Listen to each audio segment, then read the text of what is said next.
Hello everyone, আসসালামু আলাইকুম। আশা করছি আপনারা সবাই অনেক ভালো আছেন। আমরাও সবাই আল্লাহর রহমতে অনেক ভালো আছি। তো বাংলাদেশি ওমান ব্লগারের নতুন চ্যানেলে আপনাদের সবাইকে ওয়েলকাম জানাচ্ছি। সবাই দোয়া করবেন আমার পুরনো চ্যানেলটা যাতে আমি খুব তাড়াতাড়ি পেয়ে যাই। আসলে চ্যানেল বড় কথা না, ওখানে আবার অনেক বেশি স্মৃতি জমে আছে আমার বাচ্চাদের, আমার ফ্যামিলি মেম্বারদের, আমার নিজের। আমি আসলে এগুলো ভুলতে পারছি না। সবাই আমার জন্য দোয়া করবেন যাতে করে আমি ওই চ্যানেলটা ফিরে পাই। তো এই ভিডিওটা যেটা শেয়ার করছি এটা হচ্ছে দাওয়াতের একটা ভিডিও। কয়েকদিন আগে হচ্ছে আমাদের বাসায় সবাইকে দাওয়াত করেছিলাম আর আপু এসেছিল। তো সবার জন্য কি রান্না করলাম সেই ভিডিওটাই আপনাদের সাথে শেয়ার করছি। আশা করছি আমার আজকের পুরো ভিডিওটা আপনাদের সবার কাছে অনেক বেশি ভালো লাগবে। আমার ভিডিও যদি আপনাদের কাছে ভালো লেগে থাকে, যারা এখনও আমার ইউটিউবে নতুন চ্যানেলটি সাবস্ক্রাইব করেনি সবাই প্লিজ সাবস্ক্রাইব করে নেবেন। আর ভিডিওর মধ্যে একটা লাইক দিতে ভুলবেন না। বেশি বেশি ফ্রেন্ডস অ্যান্ড ফ্যামিলির সাথে শেয়ার করবেন, যেহেতু এটা একেবারে নিউ, অনেকেই কিন্তু আমাকে পাচ্ছে না। তো সবাইকে শেয়ার করে দিবেন, জানিয়ে দিবেন আমার নতুন চ্যানেলের বিষয়ে। আর দোয়া করবেন যাতে আমার আগের চ্যানেলটা আমি ফিরে পাই। তো এখানে যেটা করছি, আমি চিকেন রোস্টের জন্য চিকেনটা ফ্রাই করে নিচ্ছি। এরপরে হচ্ছে হালিম রান্না করব। হালিম রান্না করার জন্য হচ্ছে কুসুম গরম পানি করেছি। ডালটা আমি হচ্ছে 15 মিনিটের জন্য ভিজিয়ে রাখবো। ডালটা যেটা হয় কি, 15 মিনিটের জন্য যদি কুসুম গরম পানির মধ্যে যদি ভিজিয়ে রাখা হয়, তখন দেখা যায় কি যখন হালিমটা রান্না করা হয় তখন খুব তাড়াতাড়ি কুক হয়ে যায়। আর এখানে হচ্ছে আমি হালিমের চিকেনটা কুক করে নিয়েছি। আমি যেটা করি, হালিমের চিকেনটা হচ্ছে আদা রসুন পেঁয়াজের সাথে হচ্ছে চিকেনটা একটু ভালোভাবে আমি কষিয়ে নিই। কষিয়ে তো যখন পানি টানি এগুলো যখন শুকিয়ে যায়, যে পানিটা বের হয় সেটা শুকিয়ে যাওয়ার পরে তারপরে হচ্ছে আমি হালিমের যে মশলাটা আছে এর পরবর্তীতে মশলাটা অ্যাড করি। আমার কাছে তখন ওই হালিমটা অনেক বেশি খেতে ভালো লাগে যখন হচ্ছে মানে পেঁয়াজ আদা রসুনের সাথে যখন চিকেনটা ভালোভাবে কষিয়ে নেওয়া হয়। এরপরে হচ্ছে মশলাটা দেওয়ার পরে আমি আরও ভালোভাবে কষাই। এই কষানির মধ্যে কিন্তু চিকেনটা যতটুকু কুক হওয়ার ততটুকু কিন্তু কুক হয়ে যাবে, বাকি কুকটা কিন্তু ডাল দেওয়ার পরে হয়ে যাবে।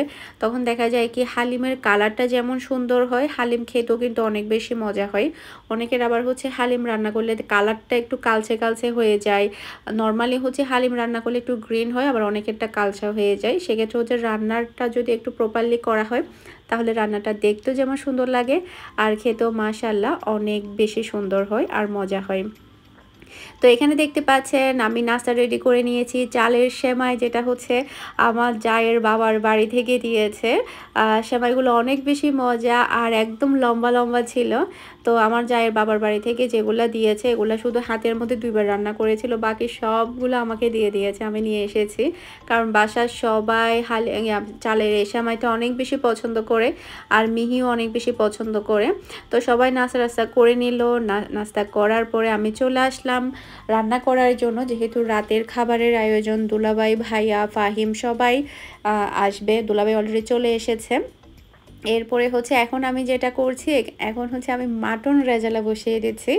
এখানে হচ্ছে আমি 2 কেজি মাটন রেজালা রান্না করব, কারণ হচ্ছে যেগুলো বেঁচে যাবে। নর্মালি আমি যেটা করি, মাংস যে আইটেমগুলো থাকে সেগুলো আমি একটু বেশি করে রান্না করি। সেগুলো যদি বেঁচে যায় তাহলে সেগুলো আমি ফ্রিজে রেখে দিই। ফ্রিজে রেখে 2-1 দিন পরে যদি বের করে খাওয়া হয়, বা যেদিন রান্না করতে ইচ্ছে করে না সেদিন যদি বের করে খাওয়া হয়, খেতে অনেক বেশি ভালো লাগে তখন। আর রান্নার ঝামেলাটাও থাকে না। সে কারণে আমি সবসময় যেটা করি, দাওয়াতের টাইমটাতে আর কি, আমি মাংসর আইটেমটা একটু বেশি করে রান্না করি। এরপরে হচ্ছে মাছের আইটেম কিন্তু ফ্রিজে রেখে খাওয়া যায় না। আমি আর হচ্ছে কোনো রান্না বিশেষ করে নর্মাল ফ্রিজে রাখলে আমি ওটা আবার খেতে পারি না। আমার কেমন যেন একটু গন্ধ গন্ধ লাগে।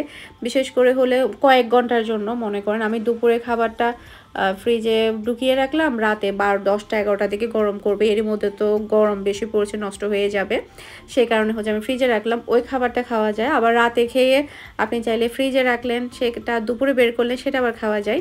তো এদিকে হচ্ছে চিকেন রোস্ট রান্না করে নিয়েছি। মেরিন আমাকে একটু হেল্প করছে, মানে নাড়াচাড়ার ক্ষেত্রে হেল্প করছে, কারণ মশলাটা পুড়ে যাবে না নাড়লে, যেহেতু মশলাটাও ঘন হয়েছে। তো এটা হচ্ছে বিয়ে বাড়ির একেবারে সে স্পেশাল রোস্ট।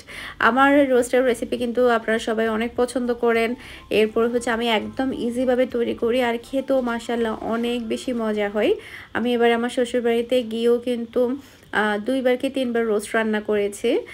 ভালোই লেগেছে আসলে মানে ওখানে রান্না করতে। আর দেখা যায় কি রান্না-বান্না একটা শিল্প। আমার কাছে মনে হয় কি রান্না-বান্নাটা আসলে মেয়েরা যত মনের মাধুরী দিয়ে রান্না করবে তত বেশি মজা হবে। আবার ছেলেদের হাতের রান্নাও কিন্তু অনেক মজা হয়। আমার কাছে ছেলেদের রান্নাও কিন্তু অনেক মজা লাগে। আমি এই অবধি যত পুরুষ মানুষের রান্না খেয়েছি আমার হাসব্যান্ড সহ, আমার বাবা সহ, এরপর আমি আরও অনেক মানুষের আমি ওদের রান্না খেয়ে আমি অবাক। মেয়েদেরকেও ফেল করবে ছেলেদের রান্না এত মজা।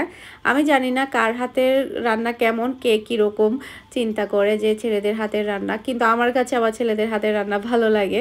ওরা যেটা হয় কি হঠাৎ করে রান্না করেই কিন্তু একদম ধুমধারাক্কা রান্না করে ফেলতে পারে। আমরা মেয়েরা কিন্তু রান্না করতে করতে শিখি, এরপরে হচ্ছে মানে একটা ভুল হয় একটা ভালো হয় এরকম হয়, কিন্তু ছেলেদের ক্ষেত্রে মাশাআল্লাহ সব কিছু একদম প্রপারলি থাকে। ওরা হঠাৎ করে রান্না করলে ওটাই অনেক মজা হয়ে যায়। তো এখানে দেখতে পাচ্ছেন মাটন রেজালা, তারপরে হচ্ছে বিয়েবাড়ির চিকেন রোস্ট, এরপরে হচ্ছে ডিমের কোরমা, তারপরে হচ্ছে গাজর পোলাও, এরপরে হচ্ছে সালাদ। যেহেতু রাতের খাবার আমি আর খুব বেশি আইটেম করিনি, কারণ দেখা যায় কি মাংস ছাড়া তেমন একটা কেউ খেতেও চায় না। আর এদিকে হচ্ছে আয়াস আর হচ্ছে তাওরাত, ওরা দুষ্টামি করেছে। আর তাওরাত কিন্তু বড় হয়ে যাচ্ছে, ও এখন ভালোভাবে কিন্তু হাঁটতে পারে, দুই একটা কথাও বলতে পারে। তো আপনারা সবাই আমার আপুর ইউটিউব চ্যানেলটি সাবস্ক্রাইব করবেন। অনেকে কিন্তু আমার আপুর ইউটিউব চ্যানেলটি চিনেন না, ফারজানা সিম্পল লাইফ। আমার আপুর চ্যানেলটা আপনারা সবাই ভিজিট করবেন, সাবস্ক্রাইব করবেন। এরপরে হচ্ছে আপুর চ্যানেলও কিন্তু ডেলি ভিডিও দেওয়া ট্রাই করে, যেহেতু ছোটো বাচ্চা দেখা যায় অনেক ব্যস্ত থাকে, তারপরেও ট্রাই করে আপু ভিডিও দেওয়ার জন্য। তো এরপরে হচ্ছে বাসার সবাই তো চলে গেল, এটা হচ্ছে পরের দিনের ভিডিও। আমার হচ্ছে অনেক নতুন কালেকশন এসেছে।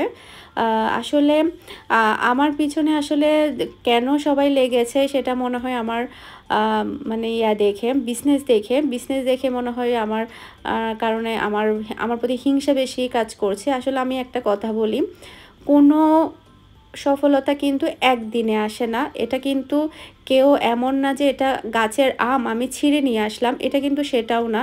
এটার পিছনে অনেক পরিশ্রম করতে হয়। এরপরে হচ্ছে আল্লাহ তাআলার অশেষ রহমতও থাকতে হয় আপনার উপর। যদি আল্লাহ তাআলার অশেষ রহমত না থাকে, যদি আপনার নসিবেই না থাকে, সেটা আপনি যতই পরিশ্রম করেন না কেন সেটা কিন্তু আবার পাবেন না। আবার যদি আল্লাহ আপনাকে দিল, আপনি পরিশ্রম করলেন না, আল্লাহর কাছ থেকে আপনি সেটা নিতে পারলেন না, সেটাও কিন্তু করতে হবে। সে কারণে আমার বিজনেস দেখে জেলাস ফিল কিংবা আমাকে দেখে জেলাস ফিল করার কিছুই নাই, আমার পিছনে লেগে থাকার কিছুই নাই।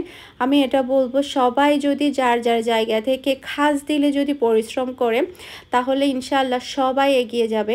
আল্লাহ তো চাই যে আমার কাছ থেকে তোমরা সবাই চাও, আমি তোমাদেরকে দিব। তো আপনারা খাস দিলে চাইবেন, আর হচ্ছে আল্লাহ আপনাদেরকে অবশ্যই দিবে। তো আমাকে অনেকেই বলছে আমার বিজনেসের কোনো কিছু যেটা আমি ভিডিওর মধ্যে না দেখাই, কারণ হচ্ছে অনেকে হচ্ছে বদ নজর আছে, আবার হচ্ছে অনেকে হচ্ছে হিংসা করে। তো আমি বলবো সবার মধ্যেই কিন্তু দিন শেষে সে আয়নার সামনে দাঁড়াবে, তার মনের ভিতরে কিন্তু একটা বিবেক আছে, বিবেকে কিন্তু কাজ করবে। তো আমার ক্ষতি যদি কেউ করতে চায়, একমাত্র আল্লাহ যদি থাকে, তাহলে আমার ক্ষতি বেশি দূর করে আগাতে পারবে না। আমি মনে করি আমি আল্লাহর উপর ভরসা করে আছি, আল্লাহ আমার জন্য যা ভালো মনে করবে তাই করবে। এই যে আমার আগে চ্যানেলটা ডাউন হয়ে গেল, আমার বিজনেসে অনেক বড় একটা এফেক্ট এসেছে, সেটা হয়তো আমার হেটার্সরা খুশি হবে। তবে আমি এটাই বলবো, হেটার্সদের আমার খুশি হওয়ার কোনো কারণ নেই। আল্লাহ আমার রিজিকে যেটা লিখেছে সেটাই আমি পাবো, আমার রিজিকের বাহিরে আমি কিছুই পাবো না। আমি সবসময় আমার ভিডিওতে একটাই কথা বলতাম, রিজিক অনেক বড় একটা জিনিস, কার রিজিক কখন কোথায় থাকে সেটা কেউ বলতে পারবে না। এই যে ফুড বাস্কেট, এটা এই জায়গার মধ্যে আমি প্রতিদিনই আসি, 2 নম্বর গেটে নাসিরাবাদ, আমি প্রতিদিনই আসি। আমি কখনো এই রেস্টুরেন্টে আসিনি। ওই যে আমার রিজিক হয়নি, যে জায়গাটা আমার প্রতিদিন আসা যাওয়া, সেই জায়গাটা আমার কখনো রিজিক হয়নি। আজকে আমি এসেছি সহ, এখানে আমার রিজিক হয়েছে। সেই কারণে এই যে রিজিক বলে একটা কথা আছে, যে জায়গাটা আমি প্রতিদিন আসছি, এত নাম করা একটা রেস্টুরেন্ট, যেখানে কিনা সবাই বলে মোমো অনেক মজা, কিন্তু আমি কখনো খেতে আসতে পারিনি সময়ের কারণে, ব্যস্ততার কারণে। কারণ আমি কালেকশনের জন্য আসতাম, কালেকশন নিয়ে বাসায় চলে যেতাম, এরকম আর কি। তো তো আমি এটা বলবো কারো কোনো সফলতা দেখে কারো কোনো উন্নতি দেখে হিংসা করার কিছুই নেই। এটা আল্লাহ সবাইকে কাউকে বেশি দেয়, কাউকে কম দেয়। আমার কাছে আমাকে অনেকেই বলছে যে আপু তোমার এগুলা দেখে হয়তো বা হিংসা করছে। আমি বলবো যে যার যার রিজিক নিয়ে কিন্তু আল্লাহ পৃথিবীতে পাঠিয়েছে। আমি কিন্তু 1 বছর আগে এরকম ছিলাম না, কিংবা 2 বছর আগে এরকম ছিলাম না, কিংবা 2 দিনের মধ্যে আমার যা অবস্থা পেয়েছে সেটা আমি কিন্তু কখনো কল্পনা করতে পারিনি। সবই কিন্তু আল্লাহ লিখে রেখেছে আমার কি হবে না হবে। তো নসিব বলে একটা কথা আছে। তো সবাই কিন্তু যার যার রিজিকের উপর বিশ্বাস রাখবেন। কারো ক্ষতি করলে দেখা যায় কি দিন শেষে নিজেরই ক্ষতি হয়ে যাবে। আজকের মতো বিদায় নিচ্ছি। সবাই ভালো থাকবেন, সুস্থ থাকবেন। আসসালামু আলাইকুম। আল্লাহ হাফেজ।